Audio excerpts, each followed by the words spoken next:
좋으신 하나님, 오늘도 하나님과의 관계를 최우선으로 여기며 나아가기를 원합니다.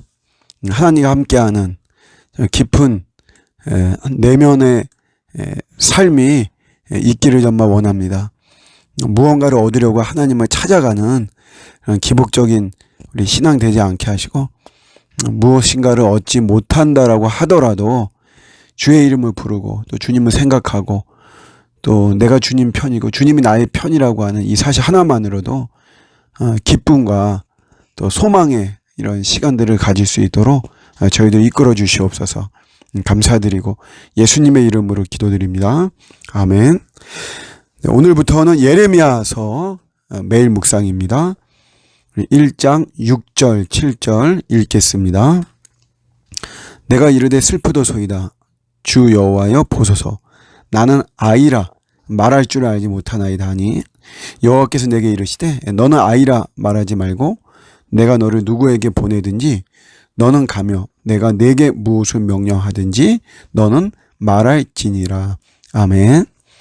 우리 예레미야의 콜링에 대해서 이야기를 하고 있습니다. 하나님의 부르심은 정말 드라마틱하고 누구든지 참 그런 부르심 속에 하나님의 참 위대하심과 하나님의 섭리, 또 하나님의 참 깊은 계획, 이런 것들을 좀 알 수 있어요. 저는 그래서 이렇게 사람들 만나면 어떻게 해서 예수를 믿게 되었는지, 또 어떤 하나님의 부름을 받았는지, 또 목사가 될 때 어떤 과정을 거쳤는지, 이런 것도 좀 많이 질문하고 궁금해 하거든요.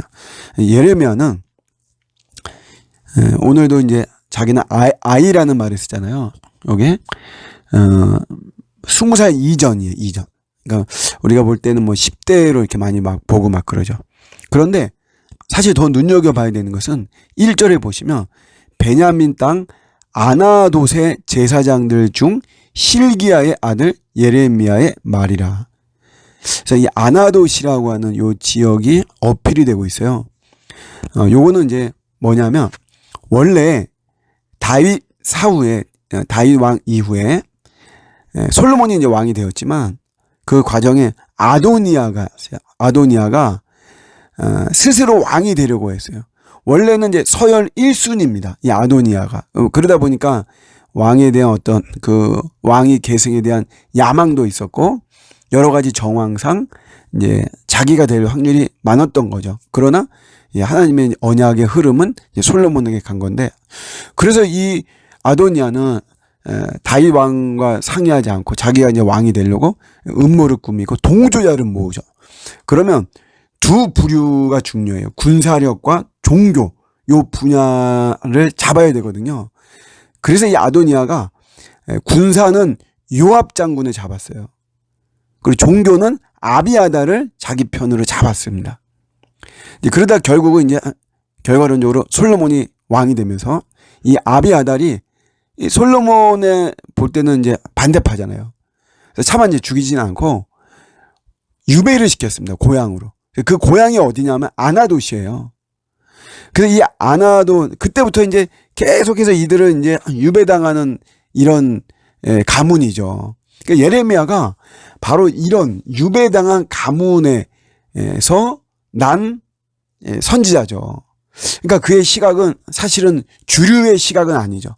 하나님은 그거를 요구하시는 거예요. 그게 중요해요. 왜냐하면 예레미야 이 당시에는 예루살렘, 온통 예루살렘 중심이고, 예루살렘에는 성전이 있고 우리 예루살렘은 절대 망하지 않는다, 이런 치우친 시각들이 많았거든요.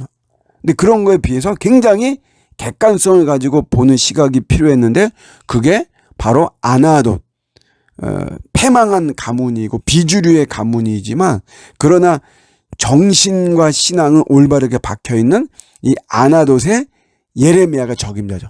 하나님은 그를 어린 시절부터 콜링했던 거예요. 대단하죠. 근데 그도 약점이 있어요.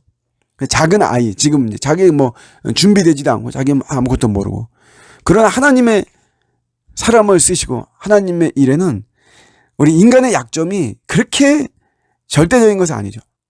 제가 한번 우리 성경의 인물들 가지고 이야기를 해보겠습니다. 모세, 말을 더듬었죠.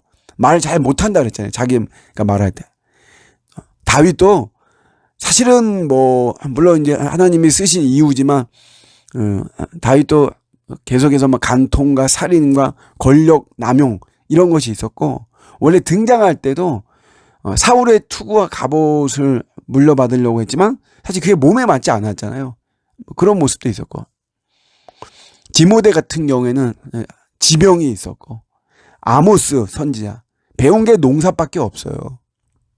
야곱은 뭐 속이는 자, 막 거짓말장이 뭐 굉장히 많고, 바울은 뭐 크리스찬을 예수 믿는 사람이 핍박하던 이런 사람이고, 요나도 자기중심적이죠. 하나님의 뜻이고 뭐고 뭐 그런 게 없었고, 도마나 기드온도 의심이 굉장히 많았고, 오늘 예레미야도 우울증에 굉장히 시달렸던 사람이에요.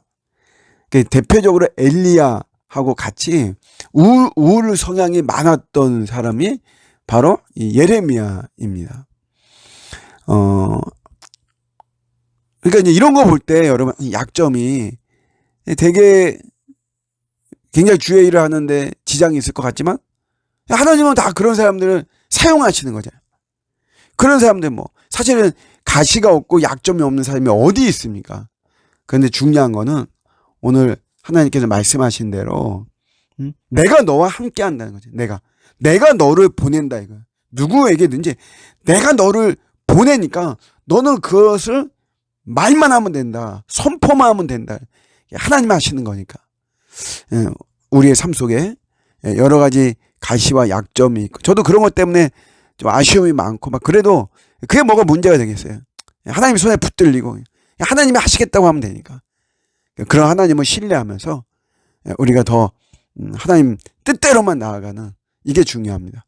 귀한 하루가 되시기를 주님의 이름으로 축복합니다. 아멘.